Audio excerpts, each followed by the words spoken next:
Welcome to Into the Night. I'm Nari, your guide on today's excursion down a twisted path. Be careful not to get lost. Be it dark or light, it's easy to lose your way. Are you ready? Then let's begin.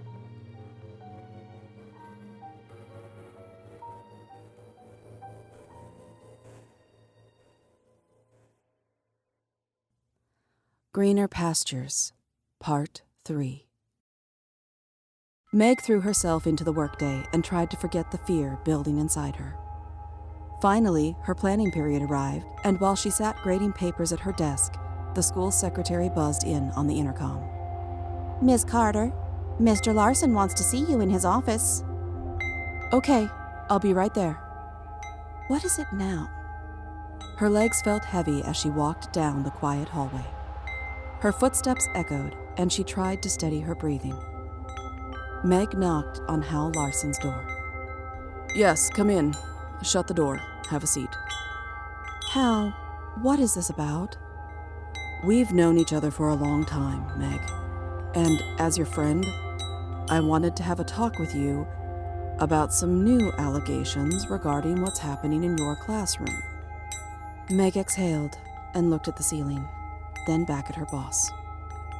Hal, I don't know why this is happening.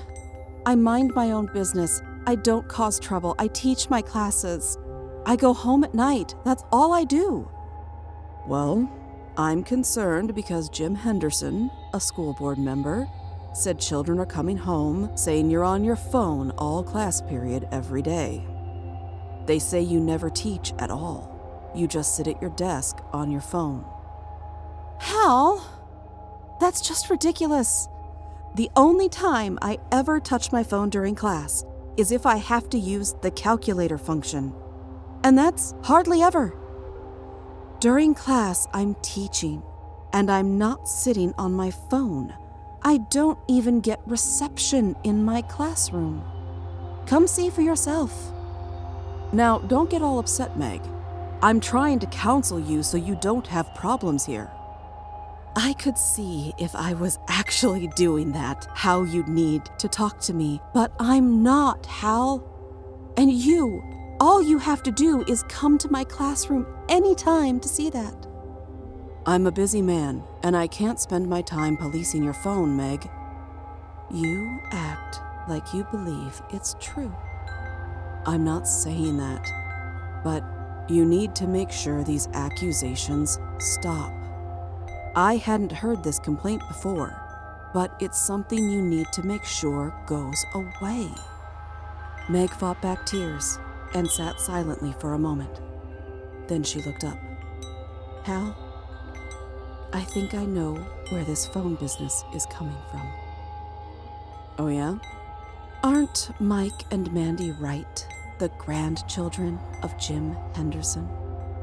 They are? Why?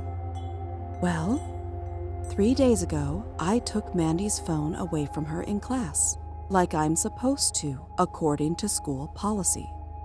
She told me I didn't realize who she was, but that I'd be sorry. Listen, Meg, I don't know what caused this, but fix it. I have a call to the Athletic Association I need to make now, so please shut the door behind you when you leave. Meg shut the office door and returned to her classroom. When the final bell rang for the day, she gathered her purse and headed for the staff parking lot. Passing the science room on her way, she stopped at Shannon's door.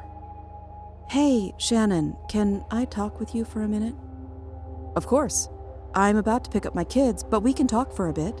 Shut the door. You look like hell. Meg quickly explained the situation to Shannon.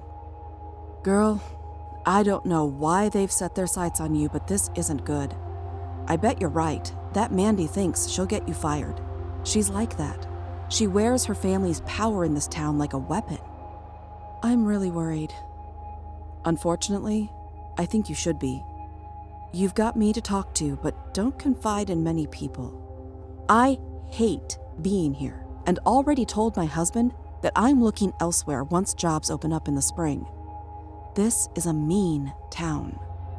Thanks for talking with me. Go get your kids. I don't want to make you late.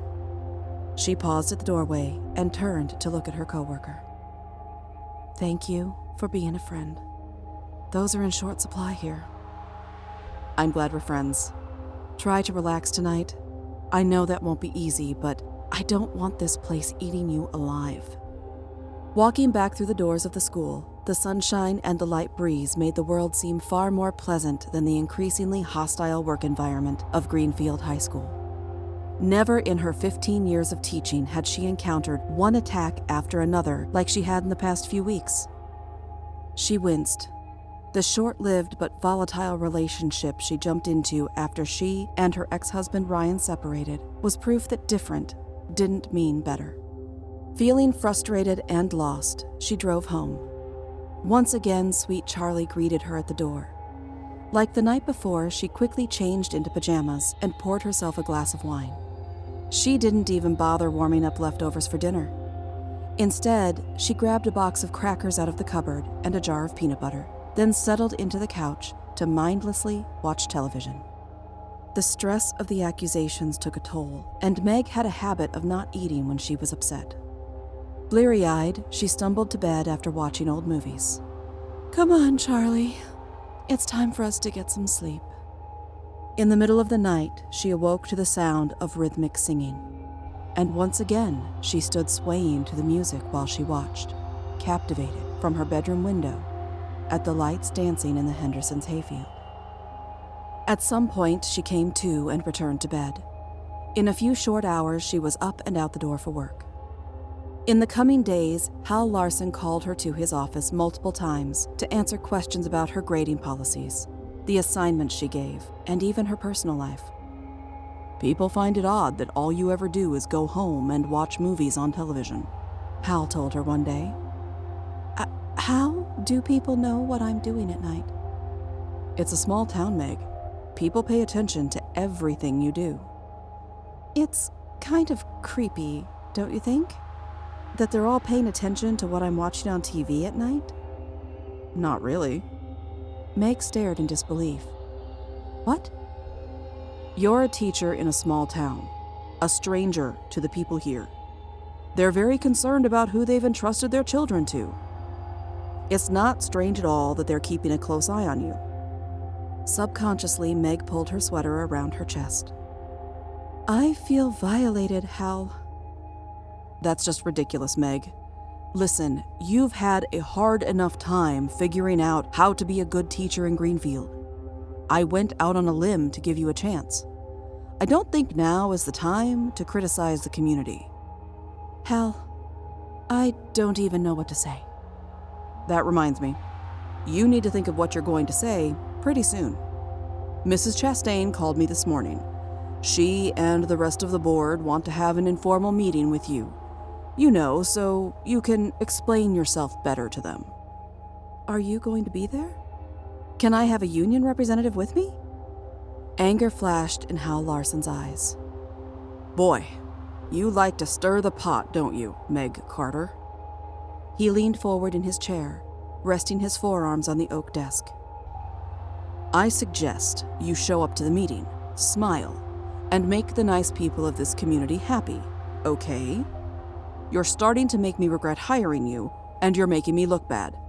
I don't like to look bad. Understand? Shaken, Meg nodded her head. When is the meeting? At 11 o'clock tonight. What? Who has school board meetings at that time of night? I've never seen cars at the school that late. Hal raised his eyebrows. It's not a meeting. It's a party the board is holding after a meeting. It will be at Jim Henderson's place. Try not to screw this up. I'm done running interference for you. Meg trembled as she walked out of Hal's office toward her classroom. Oh, and Meg, there's no need to go to your classroom. I've gotten a sub to cover your class for the rest of the day. Go home, rest, and look pretty for the party tonight. His smile didn't match the seriousness of the conversation just moments before. Numbing fear spread across her entire body as she made her way out of the doors of the school to her car. Once home, the kitchen clock ticked in a countdown to 11 o'clock.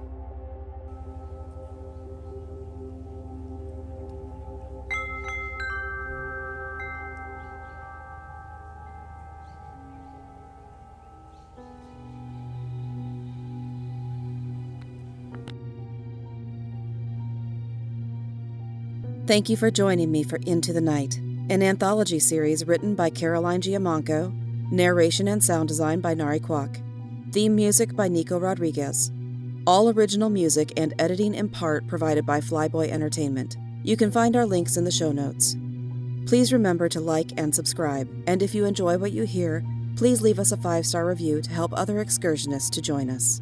You can find us on your favorite podcast directory. See you next time.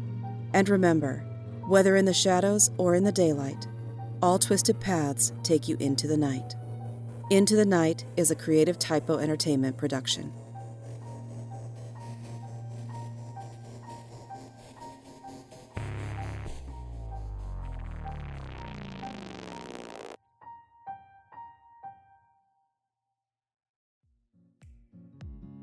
My name is Nick Perrin, and I'm an actor, writer, and game master. And on Tabletop, I talk with an expert game master every week to find out the best ways to run amazing games and tell epic stories. Looking to start DMing? Or maybe you've been a game master for a long time and want to spice up your table? Then this podcast is for you.